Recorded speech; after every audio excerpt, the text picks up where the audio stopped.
para santri pesantren Madinatul Quran yang dimuliakan Allah Subhanahu wa taala. Alhamdulillah pada hari kedua dari bulan Ramadan ini Allah masih melimpahkan kepada kita limpahan karunia dan nikmatnya sehingga memudahkan langkah kita ke tempat yang penuh berkah ini dalam rangka mengkaji hadis Rasulullah SAW.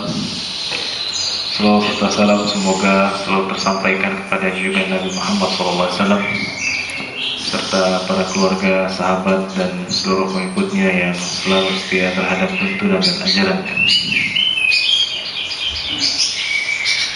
Pada hari kedua ini kita telah memasuki insyaallah hadis yang keempat.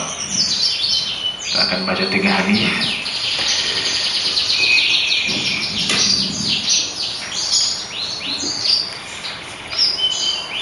Hadis yang keempat ini bertema tentang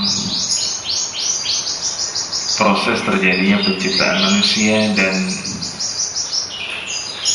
kematiannya.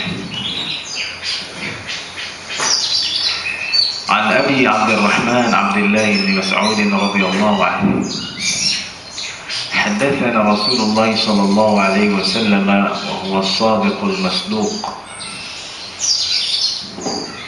Dari Abi Abdurrahman Abdullah bin Mas'ud radhiyallahu anhu. Dan Abdullah bin Mas'ud adalah salah satu orang sahabat yang masuk Islam dulu, dari dahulu gitu. Minal awail bahasa Arab. Beliau berkata, Haddatsana Rasulullah SAW wa huwa as-sadiqul masduq. Rasulullah SAW berbicara kepada kami dan beliau adalah orang yang benar dan dibenarkan.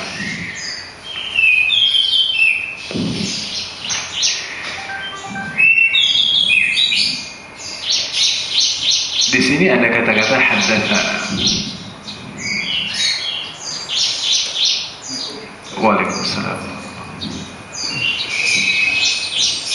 Dan lafaz ini haddatsana digunakan dalam penyampaian hadis. Telah berbicara kepada kami.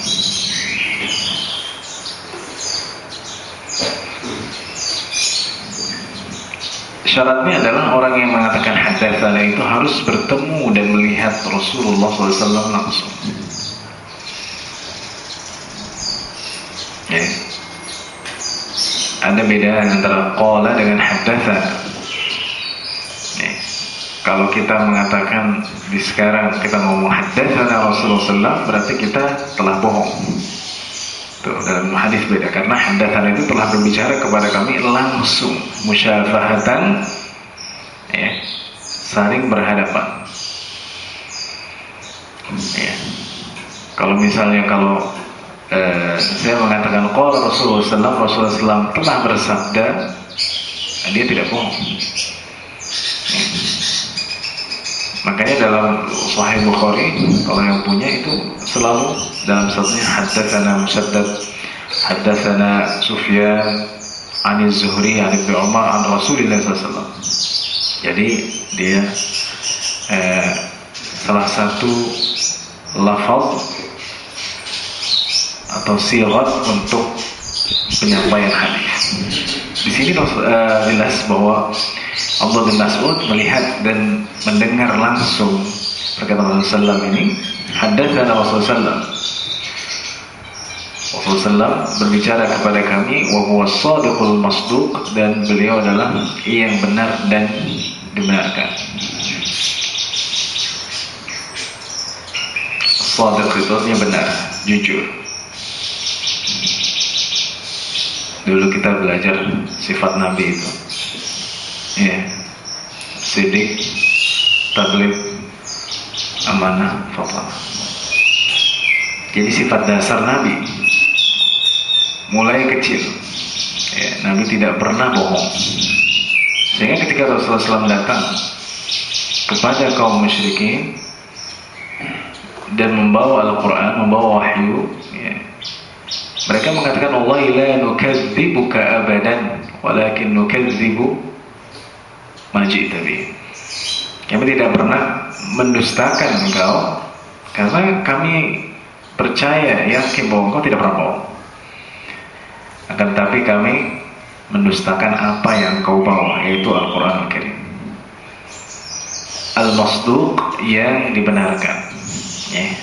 Jadi Rasul pada dasarnya adalah orang yang benar, yang jujur, tidak pernah bohong, Al-Masduq, yang dibenarkan. Itu artinya segala perkataan Rasulullah SAW adalah wahyu, adalah wahyu.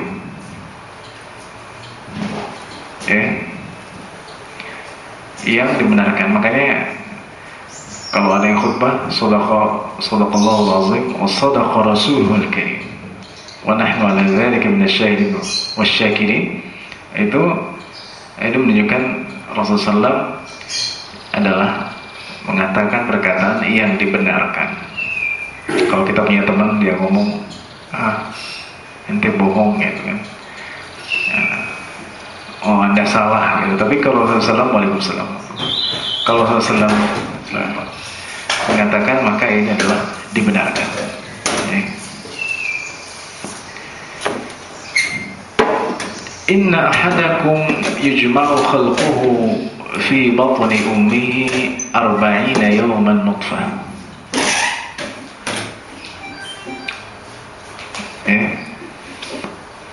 Sungguhnya seseorang di antara kamu, ini semua maksudnya, cuman kadang hadis menggunakan ahadakum, seorang, berarti seorang doang, bukan manusia, tidak. Ini maksudnya semua manusia.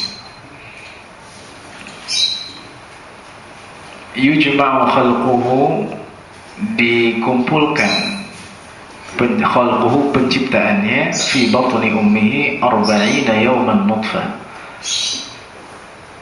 di perut ibunya 40 hari dalam keadaan nutfah, yaitu sperma. Thumma yakunu 'alaqatan mithla dhalik, kemudian menjadi segumpal darah seperti itu. Tsumma yakunu mudghatan mithla dhalik, kemudian menjadi segumpal dari daging seperti itu. Ya, maksudnya 10 hari itu masih dalam keadaan sperma, kemudian berubah 40 hari kemudian menjadi segumpal darah, kemudian 40 hari selanjutnya menjadi segumpal daging.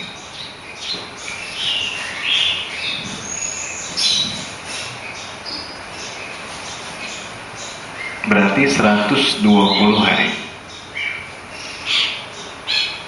Itu proses penciptaan manusia di dalam rahim ibunya sebelum ditiupkan roh. Nanti kita bahas. Dalam Al-Quran Allah menjelaskan, ya, lebih detail daripada hadis ini. Allah mengatakan, "Walaqad khalaqnal insana min sulalatin min tin, thumma ja'alnahu nutfatan fi qararin makin. Thumma khalaqna an-nutfata 'alaqatan, fa khalaqna al-'alaqata mudghatan, fa khalaqna al-mudghata 'idhaman, fa kasawna al-'idhama lahma. Thumma ansha'nahu khalqan akhar, fa tabarakallahu ahsanul khaliqin." Kami telah menciptakan manusia dari saripati, dari tanah. Kemudian kami jadikan dia sperma yang ditaruh di dalam perut ibunya yang kokoh.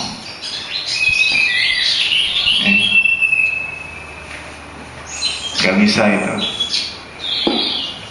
ditaruh di mana, hanya di dalam rahim seorang ibu. Ada istilah bayi tabung, ya.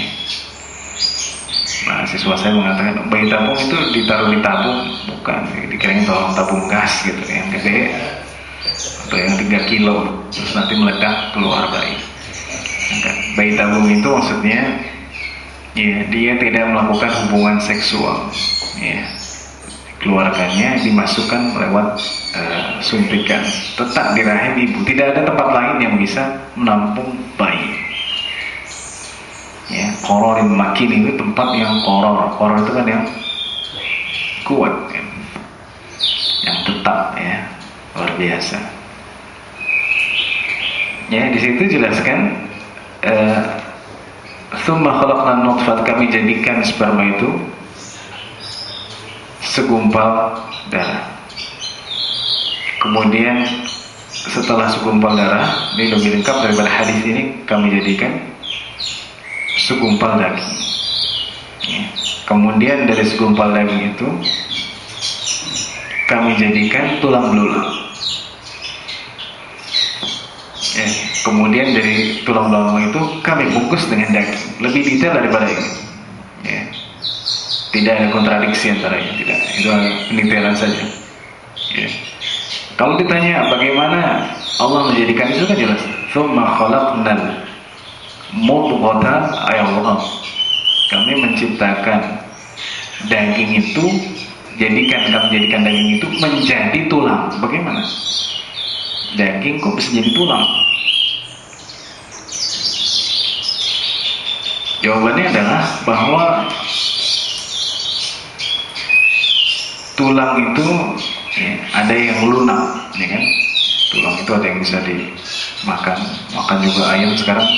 Tulang lunak menunjukkan bahwa tulang itu ya, dia ada unsur dagingnya, ya. Seperti itu, ya. Makanya ada orang yang makan kaki-kaki itu, kaki kambing itu dimakan tulang sumsumnya di sini, ya. Jadi dia dari daging, ya. Kecuali robot. Kalau robot itu nggak dari daging tulangnya, dari besi sama baja, ya. Allah ciptakan tulang itu yang tidak sepenuhnya dia keras, itu maksudnya. Bukan kayak tiang listrik ini, dia bisa dihancurkan. Kemudian dari tulang itu kami jadikan, ya, kami bungkus dengan daging, ya kan? Tsumma khalaqna al-mudghata 'idhaman fakasawna al-'idhama lahma. Dibungkus lagi dengan daging. Kemudian kami ciptakan ansha'nu khalqan akhar, yaitu makhluk lain. Makhluk lain ini maksudnya dia menjadi seseorang yang manusia seutuhnya. Ya, ada hidungnya, ada matanya, ada alisnya, ada kumisnya nggak? Oh nggak ada. Nanti kalau sudah berkumis, sama jenggotnya. Ya, ada tangan, seterusnya, ya. Ada rambutnya.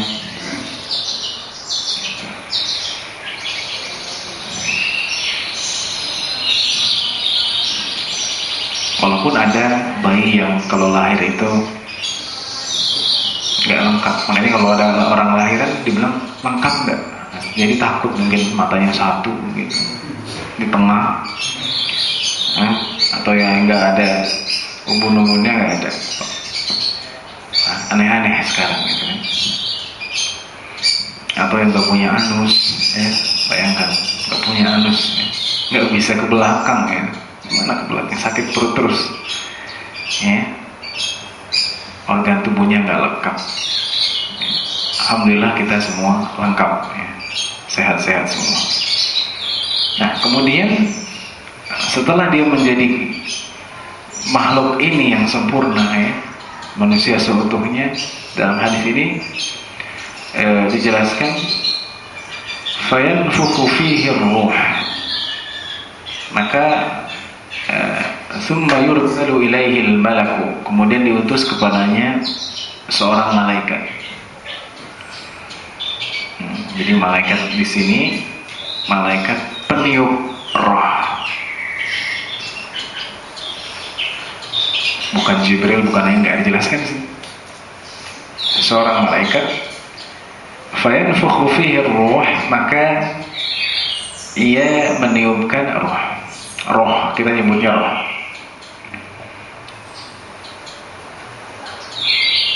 Jadi roh itu asalnya dari Allah Subhanahu wa ta'ala. Penting ini. Jasad yang tidak ada roh tidak bisa hidup, tidak bisa berjalan, tidak bisa melakukan apapun. Ya. Semua manusia. Sehingga roh itu kapanpun Allah ingin ambil, Allah ambil. Saya ulangi, di sini jelas, fayanfukhu fihi ruh. Ya. Maka meniupnya di dalamnya, ke dalamnya roh.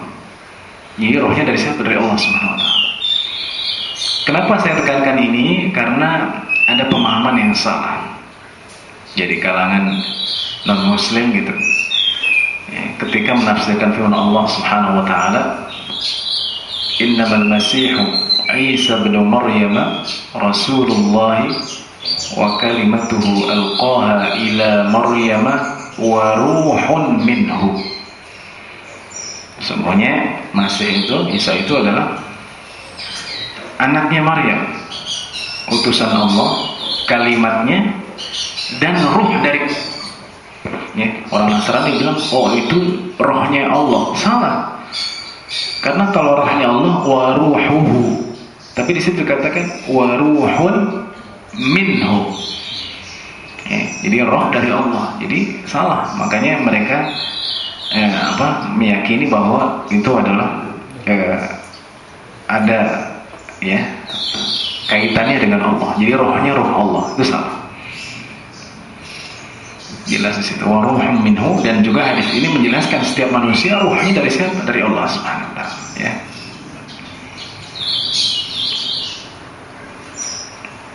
Wa yu'maru bi arba'i kalimat, dan diperintahkan dengan 4 kalimat. Bikatbi rizqihi, dengan mencatat, pertama adalah rizkinya.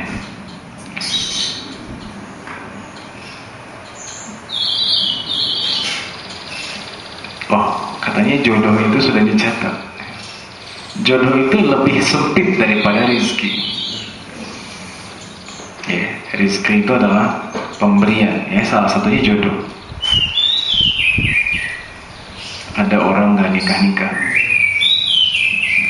mungkin katanya catatan saya jodohnya susah. Ya, berusaha saja, kita tidak tahu.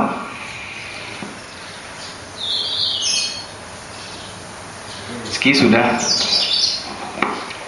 Allah tuliskan, si fulan rizkinya tiap bulan 3 juta. Tidak ada. Si fulan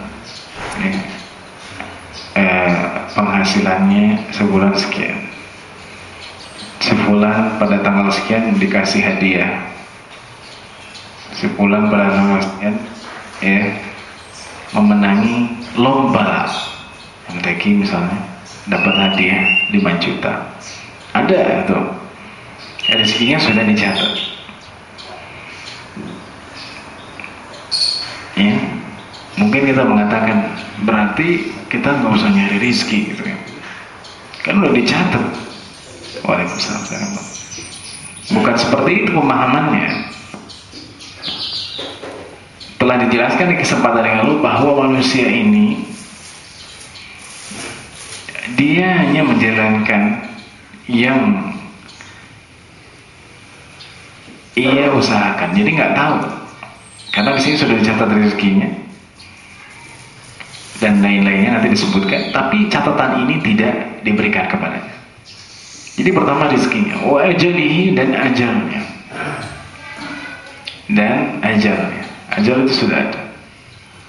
Ya, si fulan meninggal pada hari Senin, ya, bulan Mei 2013. Itu sudah ada.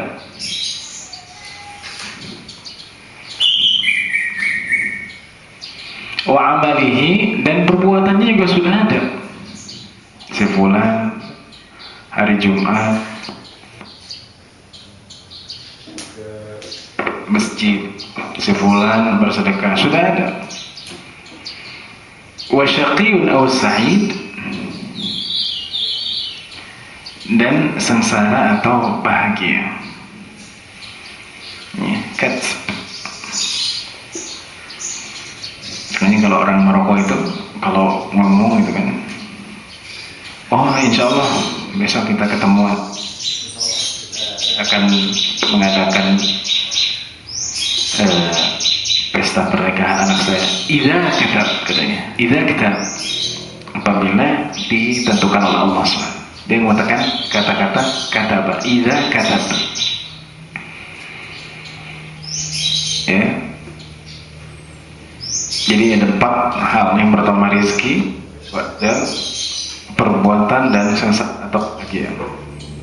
Sengsara bahagia bisa di dunia dan bisa juga di akhirat. Fa wallahi alladzi la ilaha ghairuh, demi Allah yang tidak ada Tuhan selainnya, inna ahadakum la ya'malu bi'amali ahli al-jannati hatta ma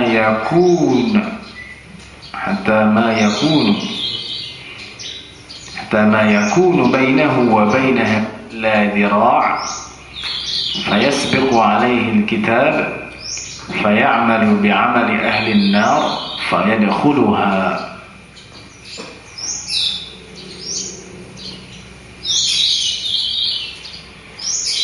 Ya, demi Allah yang tidak ada Tuhan selainnya, sesungguhnya seseorang di antara kamu berbuat perbuatan ahli surga, sehingga tidak ada di antara dia dan surga itu kecuali dhira', satu depas ini, dekat sekali. Fayasbiqu alaihi alkitab, maka kitabnya yang tadi dia tidak lihat dibawa oleh malaikat mendahuluinya. Fayamalu bi'amali ahli nar, kemudian dia melakukan perbuatan ahli neraka, maka dia memasuki neraka. Sebaliknya, ada di antara kalian orang yang dia melakukan la ya'malu bi'amali ahli nar, mengerjakan perbuatan ahli neraka, sehingga ketika tidak ada antara dia dan neraka itu kecuali satu depa saja, maka ketentuannya itu telah mendahuluinya. Kemudian dia berbuat perbuatan ahli surga, maka ia memasukinya. Maksudnya begini, ini disebut dengan al-khawatim. Ya, al-khawatim itu artinya akhir dari perjalanan hidup manusia. Ada orang di sini sebutkan yang dia melakukan perbuatan ahli surga, sholat, ibadah, zakat. Ketika dia dekat sudah dengan ajalnya, ya, dia melakukan satu perbuatan ahli neraka yang menyebabkan dia masuk neraka. Dulunya kiai, kesini jadi preman, dan seterusnya. Atau-taunya meninggal lagi minum khamr, ya, atau lagi zina misalnya. Alhamdulillah. Sebaliknya, ada orang yang dulunya preman atau jahat, dia umurnya 60 tahun, ya, 60 tahun, dari masa muda 25 tahun kerjaannya merampok, ya, berzina, khamr, pokoknya bebas-bebasan. Nah, ketika suatu hari dia minum minuman keras sehingga dia pingsan.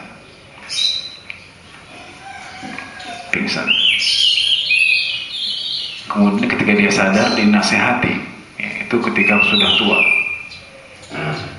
kurang 60 tahun. 2 hari saja ya, dibilangin sama temannya yang sudah berubah gitu kan, kamu harus bertobat gitu, saya menyesal gitu. Gara-gara pingsan itu dia takut, akhirnya dia kembali kepada Allah, dia minta ampunan. 2 hari saja, ternyata 2 hari kemudian dia meninggal. Matinya dalam keadaan sujud atau di masjid. Nah, ini masuk surga. Nah, inilah yang disebut dengan al-khawatim.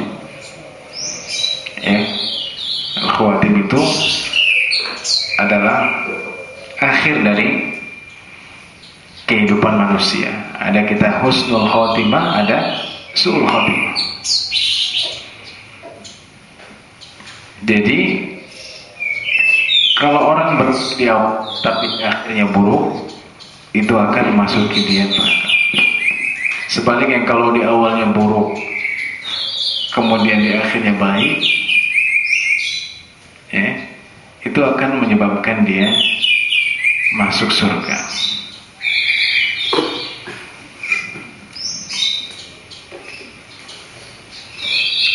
Kenapa? Karena yang namanya hati ini berubah-ubah, sehingga ada satu hadis, ya muqallibal qulub tsabbit qalbi ala dinik. Berubah. Kenapa dinamakan qalb? Itu karena dia yataqallab, ya, berputar. Ya, Allahumma musarrifal qulub, sarrif qulubana ala ta'atik. Ya, mungkin hari ini baik, kedepannya baik, dan seterusnya.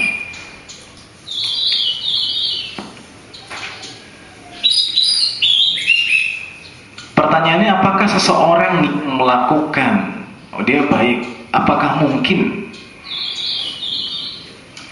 jadi buruk, sholat ibadah, ya, tahajud, kok akhirnya bisa baik gitu. Nah, ini kembali kepada teks pertama tentang niat, ya, karena dalam hadis lain disebutkan fima yabdu linnas, ya, dia melakukan satu perbuatan ahli surga yang nampak bagi manusia. Ya, artinya ini ada fungsi hati juga. Mungkin ada orang yang taat sholat, tapi niatnya nggak benar, untuk dipuji orang, ya, atau hatinya nggak tulus, atau taatnya ketika bareng-bareng doang. Kan kita sih, ketika zikir bersama nangis,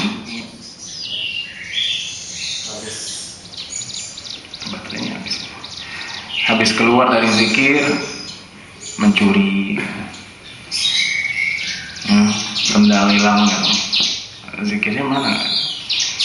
Jadi orang ketika bareng dia kelihatan taat, tapi di belakang pulang dari masjid gitu kan, entah main cewek, nggak tahu, orang nggak tahu. Ia peduli nas, jadi nampak manusia dia baik-baik, tapi ada amalan yang kita tidak tahu. Itu maksudnya. Bisa niatnya, atau dia punya amalan lain yang kita tidak tahu. Inilah yang menyebabkan dia su'ul khotimah. Ya, penting kita sebagai Muslim, ya, yang tahu tentang ajaran Islam, tahu mana yang halal haram. Mungkin dulu kita punya teman-teman yang tidak baik, ya, ada yang taubat gitu kan. Setelah taubat dari narkoba, kata temannya di telepon, udah, ya kamu nggak mau silaturahim gitu ya, nggak pernah kesini. Silaturahim, iya silaturahim, tapi kasih lagi narkoba. Nah, seperti itu. Jadi, atau dia orang baik, ya, tapi itu tadi dia mempunyai amalan yang tidak tampak bagi manusia, yang amalan itu maksiat, sehingga ketika dia dekat dengan ajalnya, Allah buktikan, Allah perlihatkan pada manusia bahwa dia sebenarnya melakukan perbuatan itu. Ya, karena kita melihat dengan zahir saja, kita tidak tahu dalamnya manusia, gitu kan. Atau tadi niatnya nggak benar, itu juga bisa menjerumuskan kita kepada su'ul khotimah, ya. Orang sholat untuk agar ria, kemudian orang yang haji untuk dibilang dia Pak Haji, belum haji aja Pak, udah pakai peci haji gitu kan, dia dibilang Pak Haji, misalnya, gitu. Pak Yai, ya.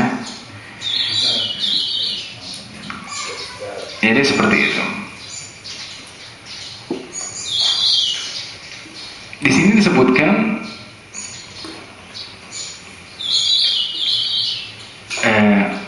Abdul Aziz bin Dawud, ya, dia mengatakan saya menghadiri orang yang sedang sakaratul maut, ditalkinkan syahadat, asyhadu an la ilaha illallah wa asyhadu anna muhammadar rasulullah. Jadi talqin itu,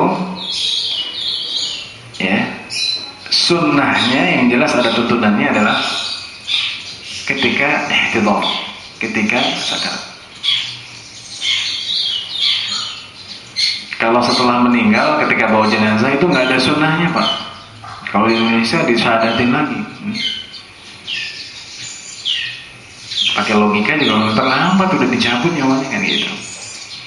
Pakai logika orang awam, orang logika biasa, tapi jelas tidak ada sunnahnya. Sehingga talqin itu yang betul adalah hanya ketika sakarat. Ketika ditalqinkan,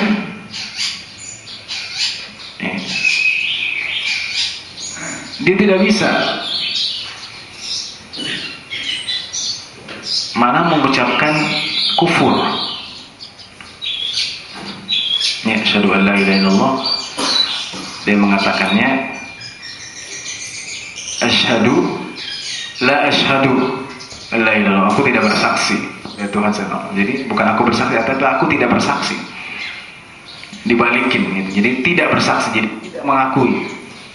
Ya, kemudian kok bisa begitu? Ternyata dia adalah peminum khamr. Namanya orang minum khamr kan ngomongnya nggak jelas tuh. Gitu jelas. Ngomong iya jadi enggak jadi iya. Seperti itu kan. Maka ketika dia meninggal, ya masih minum khamr, dia salah ngucapin. Ya. Karena kemabukannya itu bukan asyhadu an la ilaha illallah, dia mengatakan la asyhadu an la ilaha.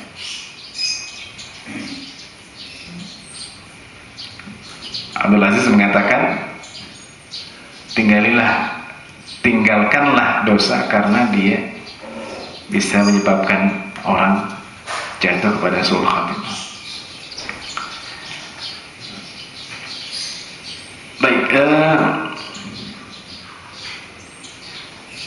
kemudian jika ada yang bertanya, bukankah Allah Subhanahu wa ta'ala membalas orang sesuai dengan amal perbuatannya? فَمَنْ يَعْمَلْ مِثْقَالَ ذَرَّةٍ خَيْرًا يَرَهُ وَمَنْ يَعْمَلْ مِثْقَالَ ذَرَّةٍ شَرًّا يَرَهُ. Jadi orang yang melakukan perbuatan walau hanya sekecil biji sawit, kecil, karena dia akan lihat balasannya. Sebaliknya kalau dia melakukan perbuatan buruk sekecil biji sawit, dia akan melihat balasannya juga. Bagaimana yang memahami hadis ini dengan ayat yang telah dijelaskan tadi? Coba.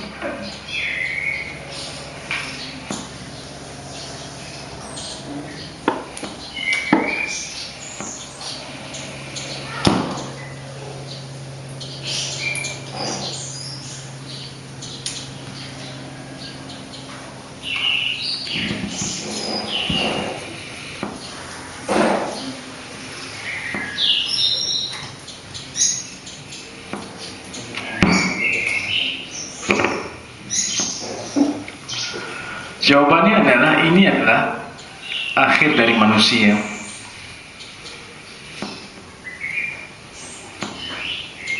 Di alam dunia.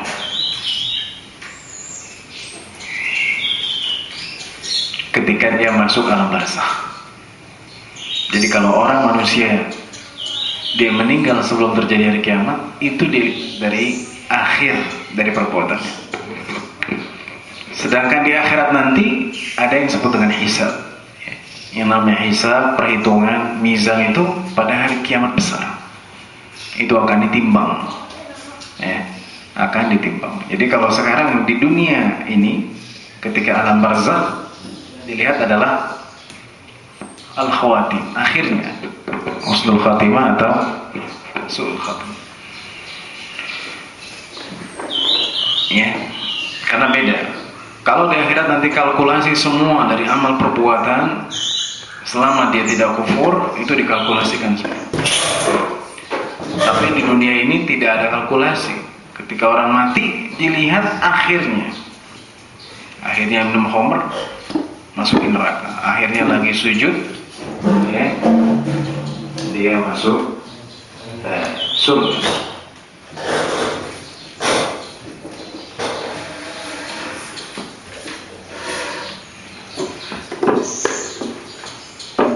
Kemudian tadi sudah dijelaskan bahwa manusia balik lagi ke atas, penciptaannya itu 120 hari dia ditiupkan roh, sehingga ulama sepakat bahwa tidak boleh menggugurkan kandungan ketika umur 120 hari. Kalau sebelum 120 hari sama saja tidak boleh sebenarnya. Ya. Karena dalam satu hadis riwayat Muslim dari Hudzaifah bin Usaid, anna Nabi sallallahu alaihi wasallam qala, "Idza marra bin nutfati 42 lailah, ba'atha Allahu malakan fasawwaraha wa khalaqa sam'aha wa basaraha wa jildaha wa lahmaha wa 'idhamaha." Apabila telah lewat 42 hari dari sperma itu, maka Allah mengirimkan satu malaikat untuk membentuknya, menciptakan penglihatan, pendengaran, kulit, daging, dan tulang. Jadi itu sama seperti yang tadi, tapi ini menunjukkan tidak boleh setelah dia sperma itu berubah ke fase setelahnya. Kalau tadi 120 hari ditiupkan roh, tapi fuqaha, kebanyakan fuqaha mengatakan nggak boleh juga karena sudah dibentuk dari sperma ke bentuk yang lain, yaitu segumpal darah, segumpal daging, dan seterusnya.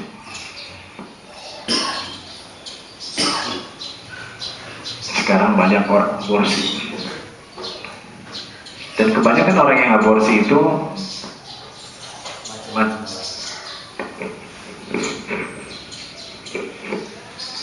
kalau dulu orang pada zaman jahiliyah itu membunuh anak karena takut miskin. Wala taqtulu auladakum Min imlaqin nahnu narzuqukum wa iyyahum. Wala taqtulu auladakum khasyata imlaqin nahnu narzuquhum wa iyyahum. Jadi kalau dia itu miskin, kalau yang kedua takut anak-anaknya terlantar, kedua-duanya tidak, ya.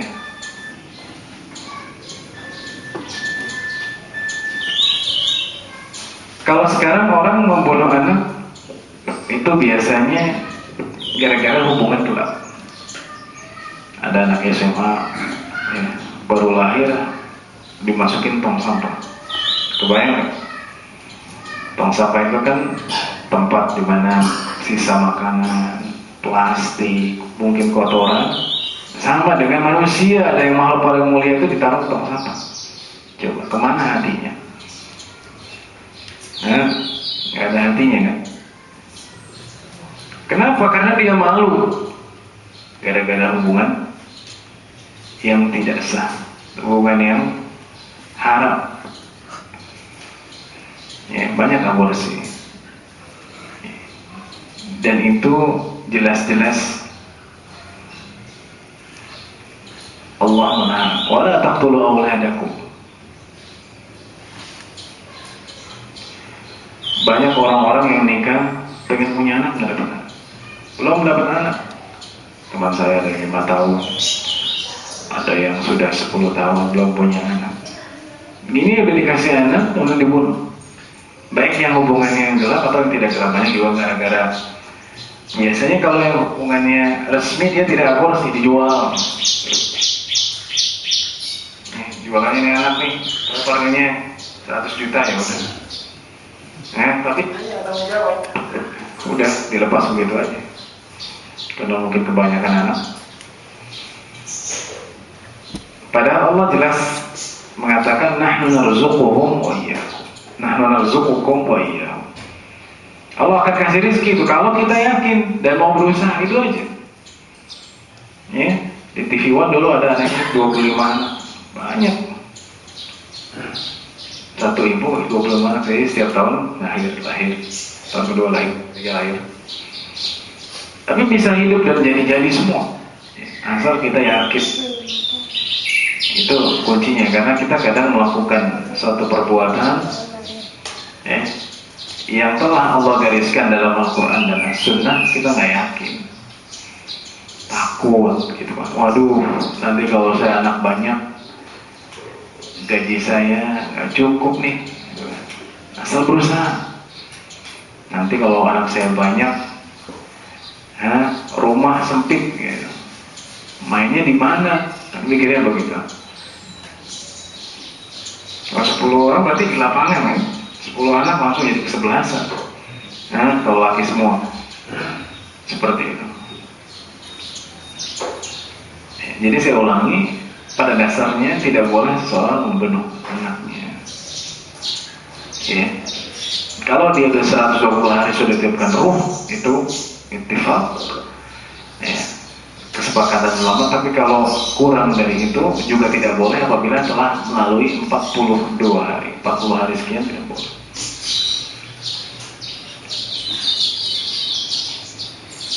Ya.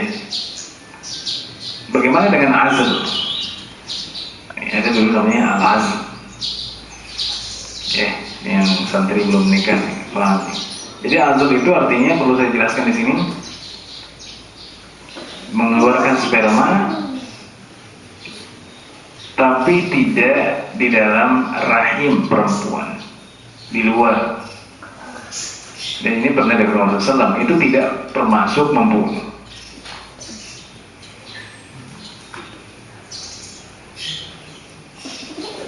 Jadi beda, kalau azl memang tidak memasukkan sperma. Ada KB. Bagaimana dengan KB? Termasuk membunuh atau tidak?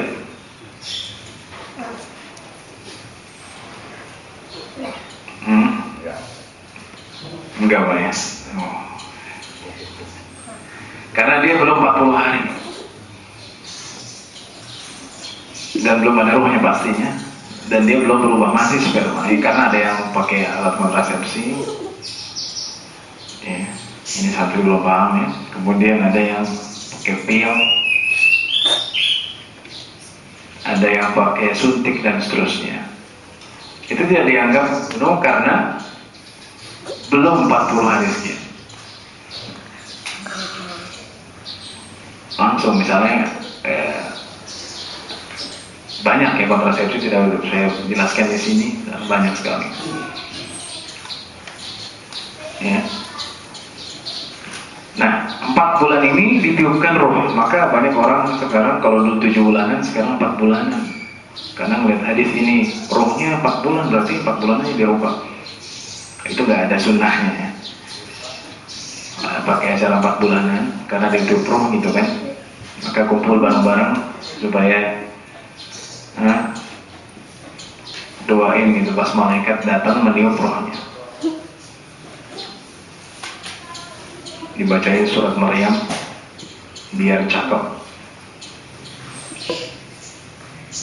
dibacain surat Yusuf biar ganteng, lahir anaknya hitam ya. Gak ganteng gak cakep ya. Iyalah bapaknya gak ganteng gak cakep ya. Seperti itu. Jadi tidak ada sunnahnya acara tersebut ya.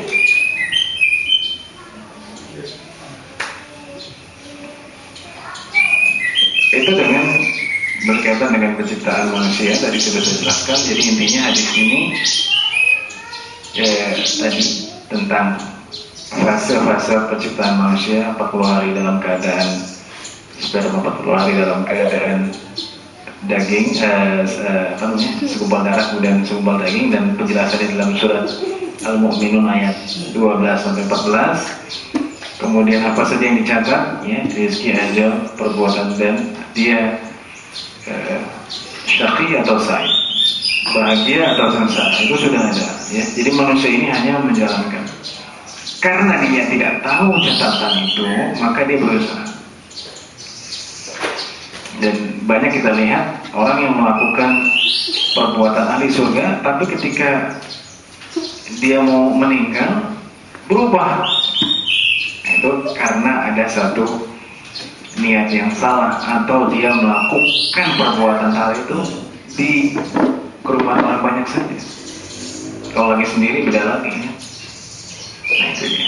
Maka ketahuan pas meninggal mati dalam keadaan tersebut, dalam keadaan maksiat, karena dia ternyata punya perbuatan maksiat yang tidak diketahui oleh orang. Ya, sebaliknya ada orang yang melakukan perbuatan ahli neraka tapi hatinya pengen taubat. Banyak seperti itu, ya. Para yang PSK itu mungkin tidak semuanya dia jahat gitu kan, tapi dalam hatinya, Allah, saya ini pengen gitu kembali lagi seperti manusia atau perempuan yang terhormat.